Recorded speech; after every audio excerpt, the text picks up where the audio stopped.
मुश्किलों से भरा हुआ है। इस सफर में आप सरकार से क्या उम्मीद रखते हैं?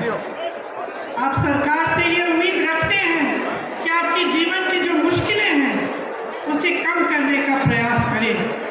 आप सरकार से ये उम्मीद रखते हैं कि आपके जीवन संघर्ष में आपका साथ दे। जब आपदा आए तो आपको राहत मिले। जो खेती का काम आप कर रहे हैं उसमें आपको सुविधा मिले। जो मेरी बहनें बच्चों की परवरिश कर रही हैं उनको मदद मिले, ताकि आपका भविष्य और आपके बच्चों का भविष्य, जिसके लिए आप दिन रात मेहनत करते हैं, वो उज्जवल हो सकता है। यही उम्मीद रखते हैं ना? ये उम्मीद रखते हैं आप सरकार से। तो इस उम्मीद को पूरा करने के लिए, सरकार चलाने के लिए, देश को चलाने के लिए एक सोच और एक समझ की जरूरत होती है। असली नेता जो होता है वो वर्तमान और भविष्य की ओर देखता है, अतीत की ओर देखता नहीं। अतीत का आदर करता है लेकिन बार बार अतीत की बात नहीं दोहराता। वो आगे देखता है कि हम आज जनता को किस तरह मजबूत कर सकते हैं ताकि आगे बढ़कर उनका भविष्य और भी मजबूत बने। तो इस सोच के लिए, समझ के लिए एक तरह का नेता होना चाहिए। जैसे आपने देखा आपके प्रदेश में कांग्रेस की सरकार है, अब जो सरकार है उसने आपके जीवन सफर को मजबूती दी है और उसको आसान करने की कोशिश की है। जो नेता सचमुच चाहते हैं कि प्रदेश आगे बढ़े, देश आगे बढ़े, वो सिर्फ अपना मान सम्मान और अपने घमंड को नहीं देखते, वो जनता को देखते हैं कि जनता के लिए क्या अच्छा है।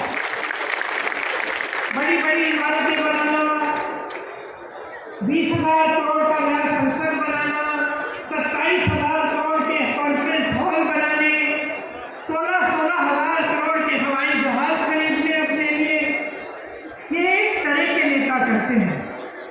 भाजपा के आज नेता जो हैं वो सबसे पहले अपने अहंकार को, अपने मान सम्मान को बढ़ाने के लिए अपने लिए काम कर रहे हैं और अपने उद्योगपति मित्रों के लिए काम कर रहे हैं।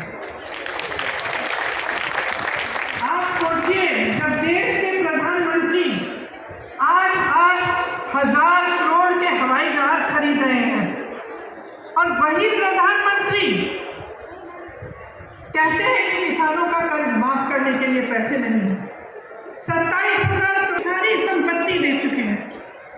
तो आप सोचिए, आपने भरोसा करके दिया, सत्ता दी, आपने खड़ा किया, आपकी उम्मीद थी कि आपके जीवन सफर में वो आपकी मदद करेंगे, आपकी उम्मीद थी कि जो देश की संपत्ति है उसकी हिफाजत करेंगे।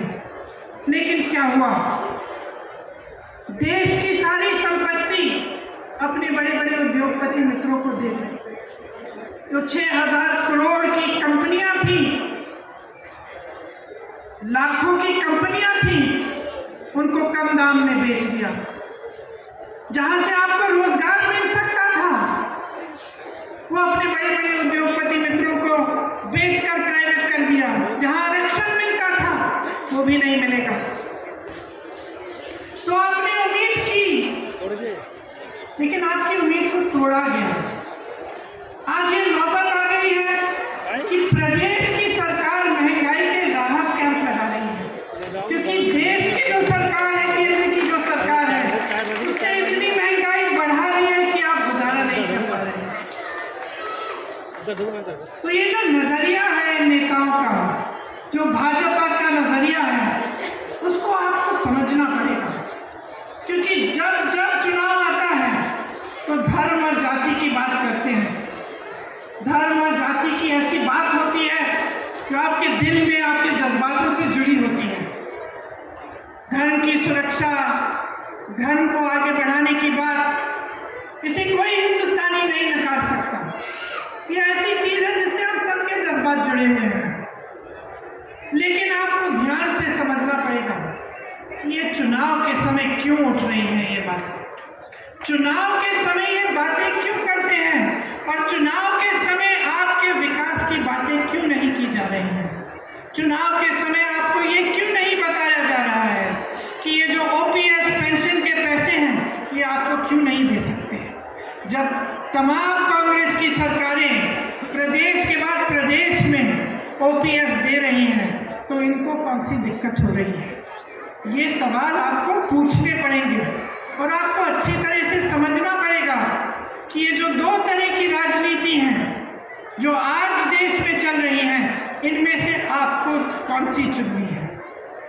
आपको एक ऐसी राजनीति चुननी है जो सिर्फ आपके जज्बातों की बात करती है चुनाव के समय, लेकिन आपके काम की बात नहीं कर रही है, या आपको एक ऐसी राजनीति चुननी है जो सुबह से शाम तक आपकी काम की बात करे, जो आप